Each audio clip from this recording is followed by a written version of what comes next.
I'm David Mason. I'm the Director of Public Health for the town of Sandwich, and we are putting together a series on how to protect Sandwich's water resources. And what we have worked on to date is the town's comprehensive water resource management plan. And we're looking at how to protect our water resources, being town water supply, our ponds, and how to deal with the infrastructure of our schools' wastewater treatment, and how to build infrastructure for wastewater treatment for economic development in the town of Sandwich. And all that can be found in a report that was put together with Wright Pierce, which is the Town of Sandwich Comprehensive Water Resource Management Plan, which you'll be able to find on the town's website. But today we're having a conversation, how do we go about financing this? And with us is Bud Dunham, George Dunham, the town manager, and he's going to talk about how we're going to finance the protection of water resources in the town of Sandwich. Thanks, Dave. It's important to note that the Board of Selectmen recently voted unanimously to approach the voters through a two-step process to adopt what's called a Water Infrastructure Investment Fund. And what's unique about that, it's a relatively new part of state law that allows communities to adopt this type of funding to fund water issues, stormwater issues, and wastewater issues, which is exactly what's covered in our comprehensive water resources management plan. What's also unique about it, it's set up exactly like the Community Preservation Act funding. So voters should be quite familiar with that, where we've had the CPA funding in place for about 20 years now. And so the state law allows towns to adopt up to a 3% surcharge. But when we ran the numbers and looked at the volume of money that would be generated, we felt that the 3% voters would not be comfortable with, and the selectmen were not pleased with putting that much of a burden on the voters. And so instead what they did is they voted to adopt a 2% Water Infrastructure Investment Fund. And based on all of our projections, which we've reviewed several times, the amount of money that would be generated through such a process appears to give us roughly the amount of money that we're going to need to adopt phase 1 of our CWRMP recommendations. And just for the public's edification, that phase 1 estimated cost is right around $85 million over the next 25 to 30 years. So the beauty of this Water Infrastructure Investment Fund is it would be a 2% surcharge on people's tax bills, very similar to the Community Preservation Act surcharge. And that money will then roll into the town, put aside in a separate account that could only be used for those purposes. The way it's set up, it requires a two-pronged vote, the first being approval at a town meeting, which the selectmen are leading towards a special town meeting this coming November. And then if that's successful, it requires a town-wide ballot vote at the next town election, which would be in May 2019. So that'll be really interesting to see how we approach that, and one of the reasons we're doing these shows is to try to educate the public about those costs. What's unique is the selectmen felt the 2% in terms of an added burden onto taxpayers, how could they reduce that expense? And so what they've also voted to do at the same exact time, through the same process at a special town meeting and a future town election, is to ask the voters to reduce the current 3% Community Preservation Act surcharge down to 2%. So in effect, if both funding sources were approved, a new 2% for the Water Infrastructure Investment Fund and a 1% reduction in the Community Preservation Act surcharge, what people are currently paying 3%, they'd now be paying a grand total of 4% for both funding mechanisms. And I think what's important to point out is that additional 1% for the average home in town, which is currently valued at $392,000, so just under $400,000, the tax impact of that additional 1% is less than $60 the first year, and over the first 25 years of the program never increases by more than $3 a year over that 25-year period.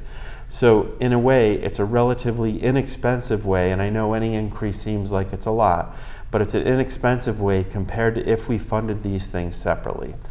And I think one of the most attractive parts about this type of funding is once it's voted townwide at a ballot question, it doesn't require us to go back to the ballot every time we try to fund different projects. And that's one of the things that we've learned over time is the projects we're going to have to be responsible for, not only in Sandwich, but in Mashpee and in Barnstable and in Falmouth, where some of our southern facing embayments and our water flows to. There's going to be multiple costs that we're going to have, and I think the board rightfully thought we don't want death by 1,000 cuts. We don't want to keep having to go back to the voters. We're trying to find a comprehensive way and a flexible way where we can implement this quickly. And the beauty of the Water Infrastructure Investment Fund is once it's approved once, it just requires a vote at town meeting to spend any dollar from there, so the voters still have a say in it, but it doesn't require those extra hurdles that could be difficult to achieve over time.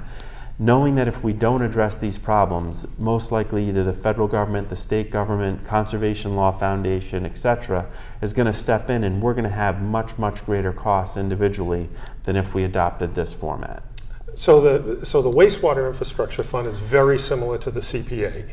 So when a resident gets their tax bill, they see on it the CPA and the percent amount associated with that. Exactly. So if for the citizens to adopt the wastewater infrastructure fund, their tax bill would now show the CPA at 2%, Yeah. and then the wastewater infrastructure fund at 2%. Exactly. So the 1% total over everything. And the CPA has done a lot of great work. Yeah, I just looked at it because the board asked me to take a look, and believe it or not, over that 20-year that we had the Cape Cod Land Bank and then it was converted to the CPA, we funded over $31 million worth of projects, and that doesn't include debt. That's just outright projects, land purchases, affordable housing initiatives, open space and recreation, historic preservation. So we've really made a lot happen with that. And that's one of the primary reasons the selectmen felt they still needed a 2% CPA surcharge because of how many things we've done and would still like to accomplish.